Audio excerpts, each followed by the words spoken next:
இலங்கை அரசியல் வரலாறு பெரும்பாலும் ஒரு உண்மையை நமக்கு சொல்லிக் கொடுத்திருக்கிறது. அதிகாரம் கிடைத்தவுடன் அதை பொறுப்புடன் பயன்படுத்துவது அல்ல, அதை திணிப்பதே ஆட்சியாக மாறிவிடுகிறது.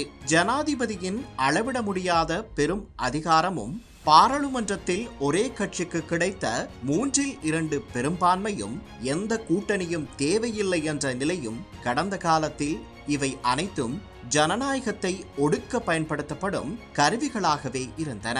ஆனால் தேசிய மக்கள் சக்தி அரசாங்கம் அந்த வரலாற்று பாதையில் செல்லாமல் முற்றிலும் வேறுபட்ட அரசியல் தேர்வை எடுத்துள்ளது. இத்தனை அதிகாரங்கள் கையில் இருந்தும் இந்த அரசாங்கம் ஒரு கட்டளையிடும் ஆட்சியாக செயல்படவில்லை. எண்ணிக்கை போதும் என்ற அகந்தையுடன் முடிவுகளை திணிக்கவில்லை. மாறாக ஜனநாயகத்தில் அதிகாரம் என்பது மக்களின் குரலை கேட்க வேண்டிய கடமை என்பதை நடைமுறையில் காட்ட முயல்கிறது.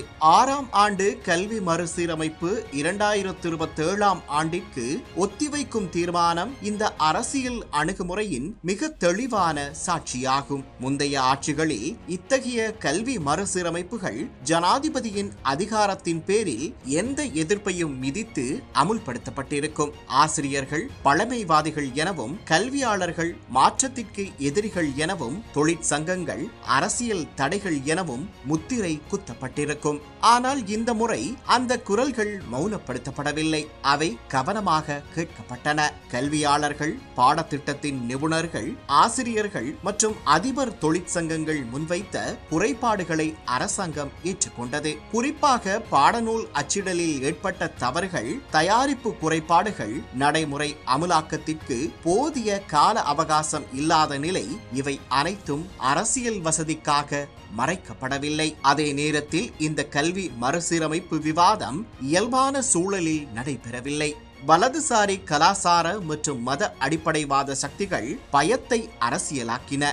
கல்வி மறுசீரமைப்புகளை மதத்திற்கு எதிரான சதி, கலாசாரத்தை அழிக்கும் திட்டம் என பிரச்சாரம் செய்து சமூகத்தின் ஒரு பாதுகாப்பு மனப்பான்மை கொண்ட மத நம்பிக்கையாளர்களின் சிந்தனைகளை அவர்கள் விஷமாக்கினர். இந்த விஷமயமான அரசியல் சூழலை உணர்ந்த அரசாங்கம் ஜனாதிபதியின் அதிகாரத்தை வெளிப்படுத்தவில்லை, மோதலை தூண்டவில்லை.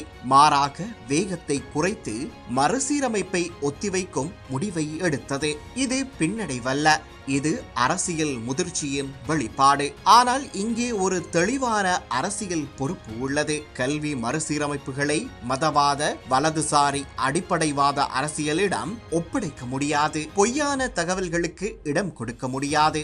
எனவே அரசாங்கமும் கல்வி மறுசீரமைப்புகளை ஆதரிக்கும் முற்போக்கு சக்திகளும் சமூகத்தில் தீவிரமான அரசியல் விளக்க பணியில் ஈடுபட வேண்டும். பொய்களை உடைக்க வேண்டும், உண்மைகளை மக்களிடம் கொண்டு செல்ல வேண்டும். கல்வி என்பது மதவாத அரசியலுக்கான பலியாடு அல்ல என்பதை உறுதியாக சொல்ல வேண்டும். கல்வி மறுசீரமைப்பு கட்டாயத்தின் மூலம் அல்ல, சமூக ஒப்புதல், அரசியல் தெளிவு, மக்களின் பங்கேற்பு ஆகியவற்றின் மூலமே வெற்றி பெறும். இன்றைய இந்த முடிவு ஒரு வலுவான அரசியல் செய்தி.